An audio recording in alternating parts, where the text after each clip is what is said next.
My name is Delaney Ford. I'm 34 and one text from my sister detonated my entire life before the group video call where I blocked them all and jumped on a plane to Raleigh. Comment where you're watching from. Tuesday morning in Mesa, Arizona. Phone buzzes mid-email.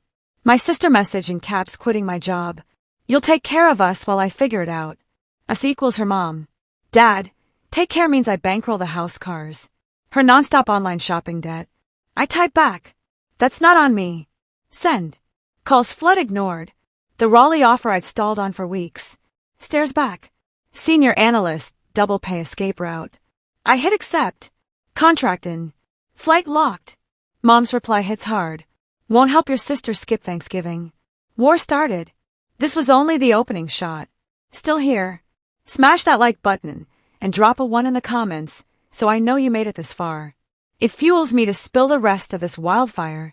2 years earlier, I had finally saved enough for the down payment on my first condo in Mesa.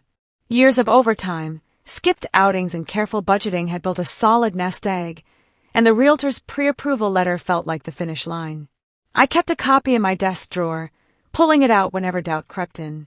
The plan was simple. Close in 60 days, movie in before fall. Then my phone rang late one evening.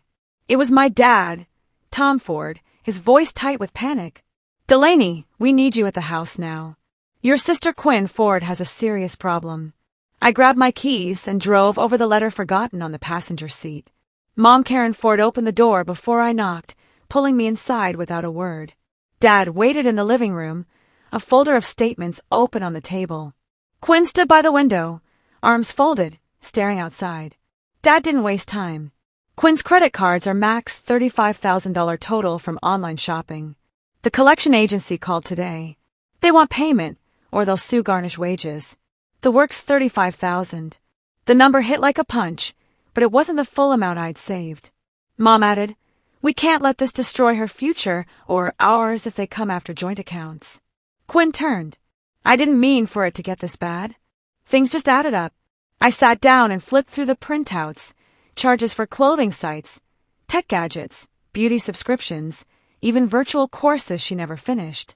Dad explained the agency, demanded a lump sum to halt legal action. They agreed to $35,000 by tomorrow to pause everything. Mom leaned in. You're the only one who can do this without loans or selling assets. Quinn nodded. Please, sis. I'll figure out a plan after. They gave me the bank routing details, the exact transfer screen ready. Dad reminded me of past help I'd given without question. Mom talked about family reputation in the neighborhood. Quinn promised this was rock bottom. The pressure built until I logged in and initiated the wire. Confirmation came fast. $35,000 gone. Mom exhaled relief. Dad clapped my shoulder. Quinn hugged me quick. You're saving me. Later, I contacted the realtor to pull my offer. She asked if something changed, but I kept it vague. Driving home, I checked my savings balance. Still money there, but the number mocked me far short of any down payment now. The condo slipped away, replaced by a vague timeline of rebuilding. Dad called to confirm the agency backed off. No lawsuit filed. Quinn texted a heart emoji and lifesaver. Mom sent a group message praising my quick action. Work became my focus after that.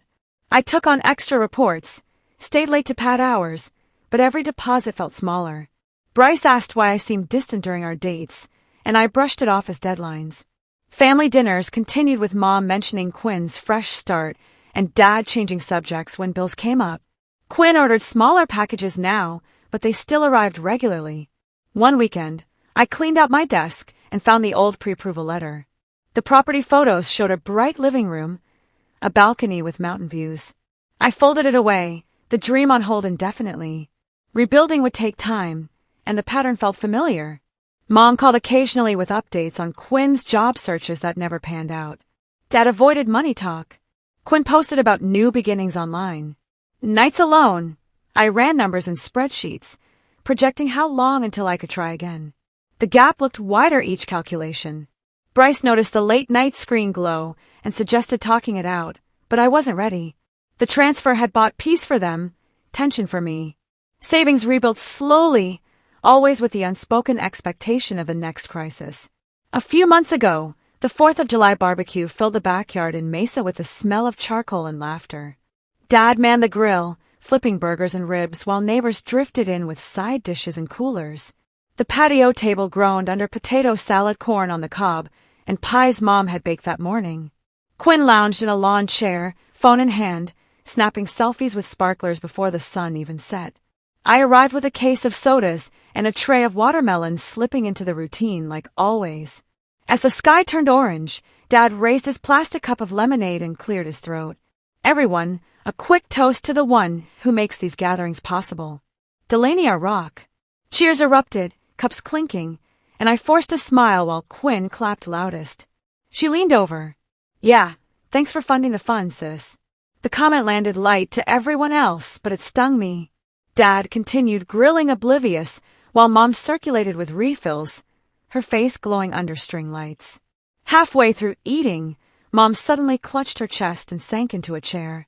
Oh, my heart feels funny again, she gasped, fanning herself. The chatter stopped. Dad dropped the tongs and rushed over. Quinn jumped up. Mom, sit still. Delaney, get water. I handed over a bottle, watching Mom sip dramatically. She locked eyes with me. It's the stress, you know. Quinn's still figuring out her path, and it weighs on me. Dad nodded solemnly. We need to keep things stable for her sake. Quinn chimed in. Exactly. If I had more support, I could focus on building something real. Mom patted her hand. Delaney understands family comes first. The neighbors murmured sympathy, one aunt pulling Mom into a hug. I stood there, plate in hand, feeling the spotlight tighten. Dad resumed grilling, but shot me a look that said, handle this. Quinn whispered, see, even Mom's health depends on it. Later, as fireworks prep started, my Aunt Lynn Ford pulled me aside near the fence. She squeezed my arm. You're carrying a lot, kiddo. I get it. Parents can lean hard. Her tone felt genuine, so I opened up a bit. There's this opening in Raleigh. I'm considering better pay senior role. Aunt Lynn's eyes widened. That's huge. When would you go? I explained the timeline. In the interview process, how it could change everything. She nodded thoughtfully. You deserve that break. Just don't let guilt hold you back. The conversation flowed easy, and for once I felt seen. Aunt Lynn asked specific salary, bump, relocation package, start date. I shared details I'd kept quiet about, relieved to voice the excitement. She hugged me. Proud of you. Keep me posted. Fireworks cracked overhead, reds and blues lighting the yard. Quinn filmed the display for her stories, captioning it, Family Forever. Back at the table for dessert, Mom had recovered, fully slicing pie and laughing with guests. She caught my eye and mouthed, thank you, assuming my silence meant agreement to step up more. Dad passed me a slice. Great night because of you. Quinn posted a group photo tagging everyone but cropping me half out. By the time I drove home, my phone lit with notifications. Mom had shared an album on Facebook. Bless forth with my amazing family, special thanks to Delaney for making it all happen. Comments poured in hearts, fire emojis. Then Aunt Lynn's reply popped up top. So true. Delaney's the best. Rooting for her big moves. The post racked likes, fast painting me as the hero provider. I scrolled through, mix of warmth and weight settling in. Quinn added her own comment. Love my sis. She always comes through. The evening replayed in my head during the quiet drive. Mom's episode timed perfectly with talk of Quinn's needs. Dad's toast set the stage. Aunt Lynn's support felt real, but sharing the Raleigh details left me exposed in a way I hadn't planned. Still, the idea of escape lingered stronger. Work the next day would bring spreadsheets and meetings, but the barbecue reinforced the invisible contract I'd been signing for years. Neighbors waved goodbye as I left, oblivious to the undercurrents. Quinn texted a firework emoji, nothing more. Cleaning up alone in my apartment, I wiped counters and stored leftovers, replaying conversations. Mom's health scare shifted focus back to Quinn, every time. Dad enabled without question. Aunt Lynn seemed different, an ally. Maybe the Facebook post cemented the narrative publicly. I set the phone down, exhausted from performing gratitude. Sleep came, slow dreams mixing grill smoke with distant city lights. A month before that Tuesday, Quinn burst into my apartment, waving her laptop like a trophy. I found it the perfect graphic design masterclass online. It's $3,000, but it'll launch my career. She had the enrollment page, open testimonials, glowing curriculum packed with software tutorials and portfolio building. I hesitated, remembering past promises, but Quinn insisted this was different. No more dead-end jobs. I'll be freelance in 6 months. Mom had already texted approval earlier that day, calling it an investment in Quinn's future. I pulled up my banking app during lunch break the next day and transferred the $3,000. Quinn sent a string of celebration emojis and a voice note screaming thanks. The course started immediately, daily live sessions and assignments. For the first week, Quinn posted progress updates, screenshots of vector art color theory notes. She even set up a dedicated workspace in the spare room at home. Then the update slowed. By week 2, Quinn complained during a quick call. The instructor doesn't get my style. His feedback is so basic. I asked if she submitted the projects. Some, but why bother if he is clueless? She dropped the course officially a day later, citing lack of vision from the program. The refund window had closed after 14 days, so the money vanished. Quinn shrugged it off. Not the right fit. Next one will be better. That evening, Mom called while I prepped dinner. Sweetie, I'm so proud of how responsible you are. Quinn's exploring her talents, and you make it possible. Her praise flowed, then shifted. She's thinking of starting a YouTube channel on design tips. Needs a new camera and editing software. Maybe you could sponsor the setup. I gripped the phone tighter, stirring pasta harder than needed. Mom continued. It would give her structure, something to build on after that course didn't pan out. My boyfriend Bryce Keller walked in midway through the call, carrying takeout bags since I'd forgotten our plans. He caught the tail end and raised an eyebrow. I ended the conversation with a vague, maybe, and hung up. Bryce set the food down. Let me guess, another Quinn project. I nodded, explaining the abandoned class and the new channel idea. He listened without interrupting, then spoke evenly. This isn't support anymore, Delaney. It's enabling. You're funding a cycle that never ends. I defended the pattern at first. If I say no, Mom cries for days. Dad shuts down. Quinn spirals. Bryce leaned against the counter. And you burn out. How many times has this happened? The money goes out, the effort lasts a week, then it's on to the next shiny thing. He pointed out the math. I earned well, but the outflows chipped away constantly. Set a boundary, one clear, no changes, everything. We ate in silence for a bit, the weight settling. I admitted the exhaustion, the way resentment simmered under every family interaction. Pushing back feels like betrayal, Bryce countered. Staying silent betrays yourself. You're not their retirement plan. His words stuck, but fear of confrontation won that night. I changed the subject to work, avoiding the deeper commit. Over the following weeks, Quinn sent links to equipment, ring lights, microphone, subscription software. Each message carried excitement, promises of payback once monetization kicked in. Mom forwarded emails from influencer coaches, quoting setup costs. Dad stayed quiet, his usual tactic. I responded with delays, then small agreements to keep peace. Bryce noticed the new charges on statements we reviewed together. This is the limit you didn't set. One quiet Sunday, I sat with coffee and opened a new spreadsheet listing every transfer since the condo setback.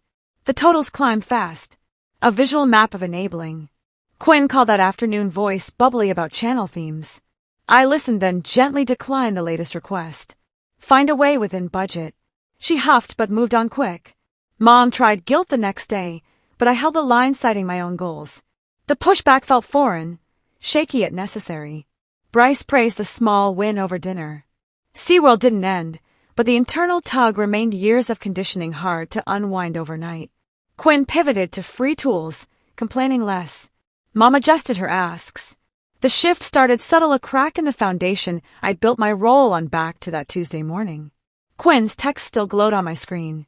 Quitting my job. You'll take care of us while I figure it out. My sister quit her job and assumed I'd support them. I assumed I'd move far, far away. The words fueled something final, and within minutes I acted. I logged into the family phone plan and removed Quinn's line effective immediately. Next, the auto insurance portal deleted her car from my policy. Then, the bank app where I can lead the monthly transfer labeled Quinn allowance and revoked Mom's supplemental card tied to my account. Every click felt like severing a vein, but the bleeding had to stop. The backlash started before I finished breakfast. Quinn called first, her voice shrill through voicemail since text now failed. What did you do to my phone? I have no service. I let it ring out. Dad followed, leaving a curt message. Call me right now. This isn't how we handle things. Mom's text arrived in all caps. Someone hacked our accounts. Fraud alert. She attached screenshots of declined charges at a coffee drive-thru. Quinn tried FaceTime, but without data it bounced. I sipped coffee, watching notifications pile like unpaid bills. By mid-morning, Aunt Lynn called from her landline tone, soft and concerned. Delaney, your mom mentioned trouble with payments. Everything okay on your end? I explained the changes briefly, framing it as budget realignment. Aunt Lynn listened, murmuring understanding. Smart to protect yourself. How's work treating you these days?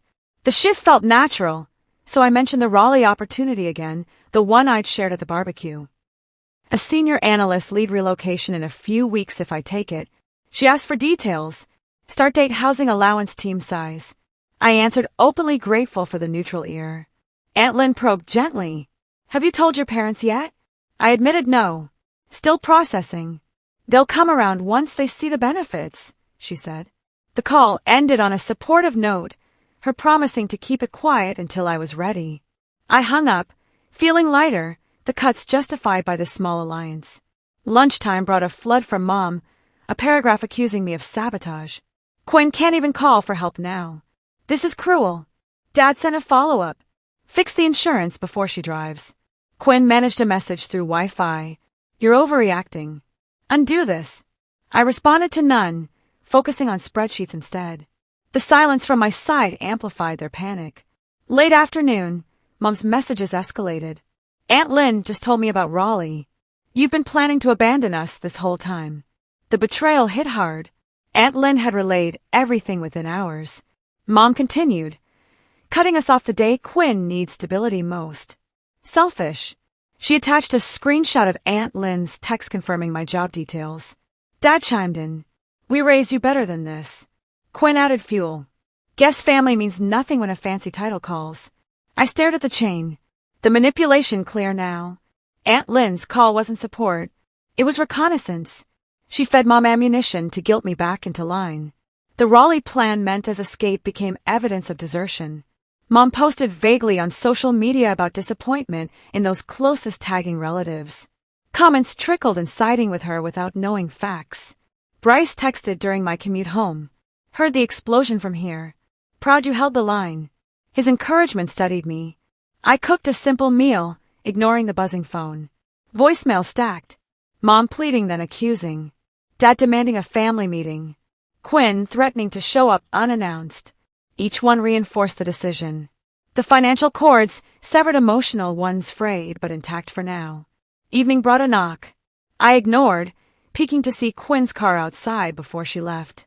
Mom tried video chat, but I declined. The house felt quieter without the constant ping of demands. I reviewed the Raleigh contract again.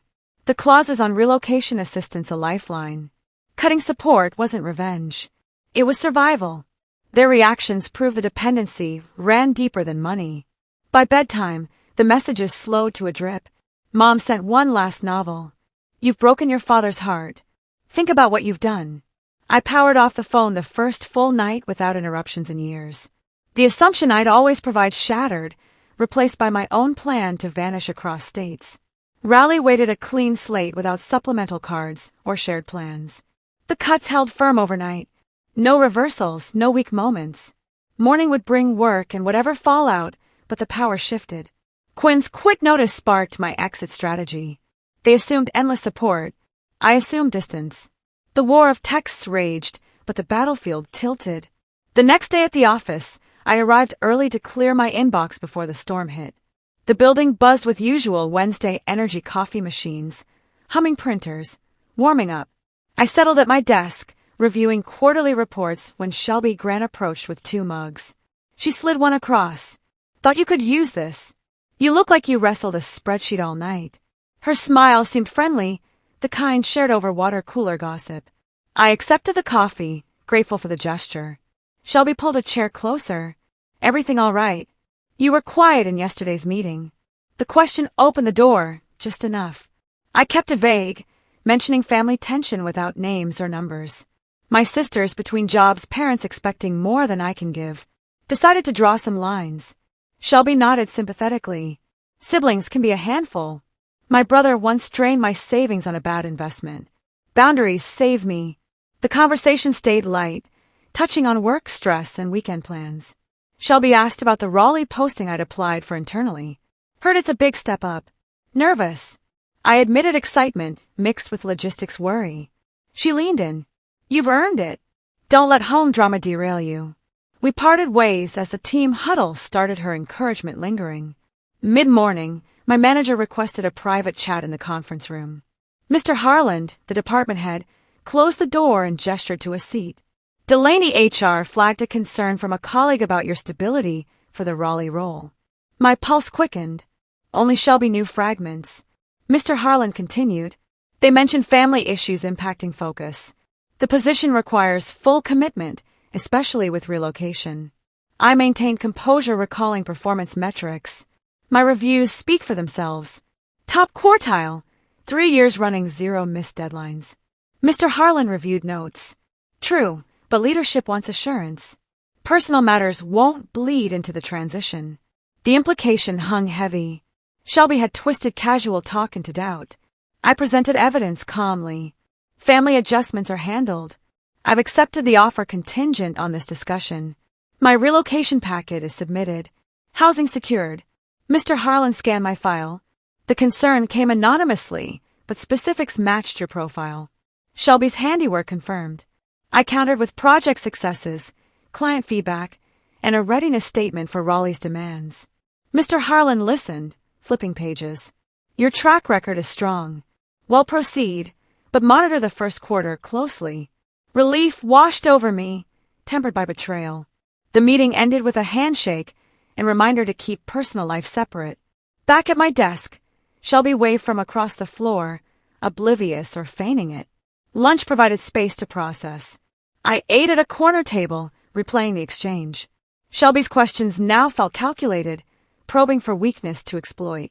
The Raleigh job represented her ceiling. My move opened a spot she coveted.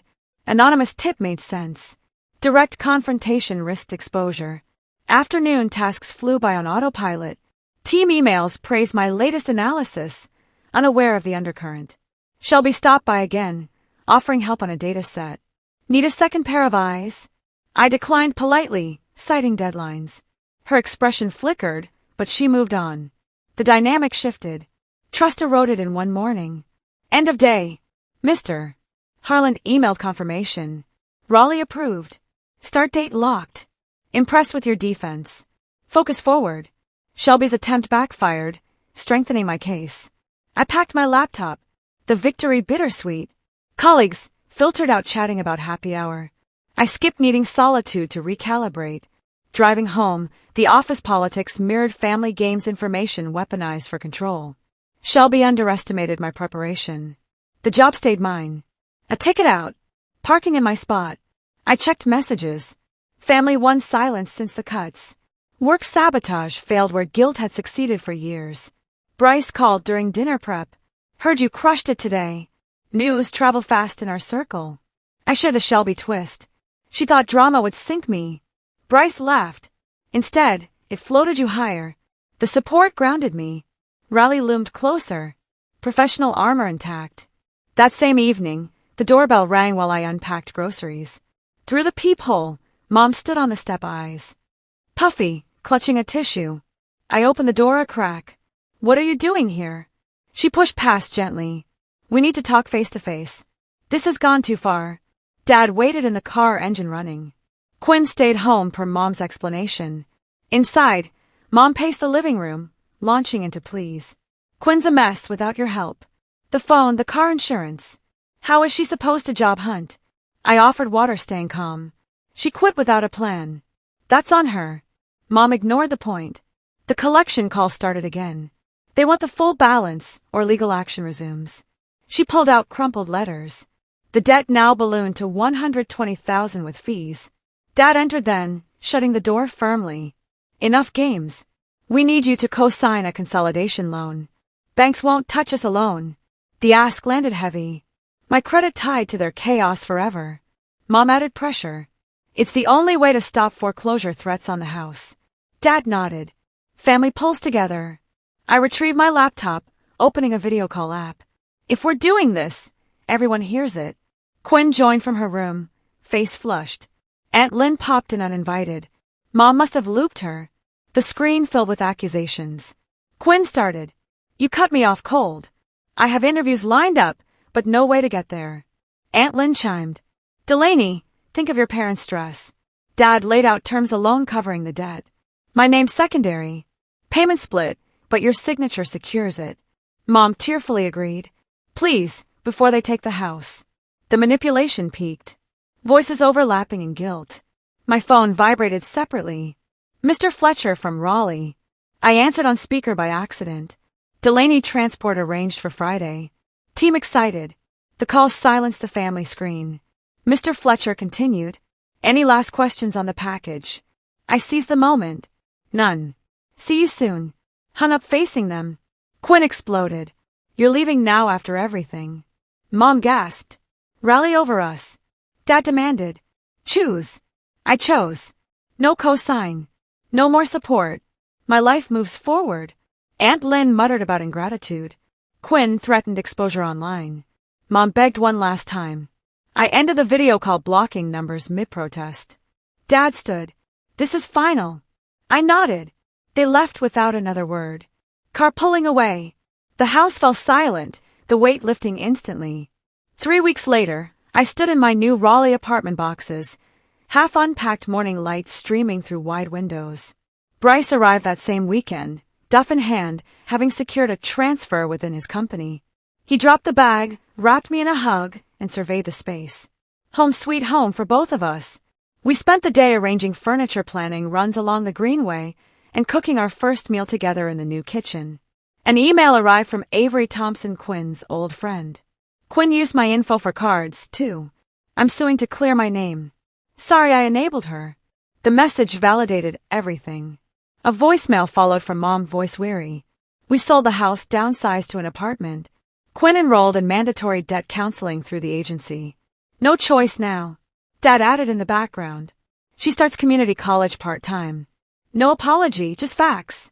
I saved the voicemail. Deleted others. Raleigh brought new rhythms. Bryce and I carpooling to our offices, weekend hikes, team lunches without drama. Mr. Fletcher mentored directly. Bryce thrived in his new role. We built routine side by side. No more long distanciance calls or separate plans. Quinn's consequences mounted credit-frozen counseling sessions, logged part-time job at a cafe to cover basics. Mom and Dad adjusted to fixed income, no supplemental cards. Aunt Lynn's meddling backfired when relatives learned the full debt distancing themselves. Shelby's office sabotage earned a warning after my promotion shone. The lesson crystallized boundaries aren't betrayal, they're oxygen, enabling prolonged pain for everyone. I rebuilt savings faster without leaks. Condo dreams revived in North Carolina with Bryce planning beside me. Family contact ceased. No holidays, no updates. Freedom tasted like independence earned, shared with the one who always stood firm. To everyone who listened through the end, thank you for sticking with this journey. It means the world. What boundaries have you set that changed your life? Share in the comments. I read everyone. If this resonated, like and subscribe for more real stories.